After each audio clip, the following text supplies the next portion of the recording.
Toast craving hits. I'm a chef, right? Pop it in. Forget it. Suddenly smoke's pouring out like I'm hosting a fog rave. Alarms explode. Every detector in the house joins the screeching choir, judging my life choices. I'm flapping a towel, yelling, "It's just bread." Neighbors probably think I'm torching the place. Wife bolts in. What's burning? My ego, mostly. Bread's a charcoal slab.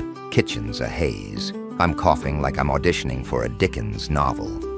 Fire truck rolls by. False alarm. But I'm the block's pyro clown. Tried fanning it out. Smacked the ceiling. Now I've got a bruise and a story. Wife's laughing. Stick to cereal. Cool. I'll starve in peace. Toastpocalypse cost me dignity and a loaf. Worth it? Never. Ever burned something so bad it woke the neighborhood? What was it?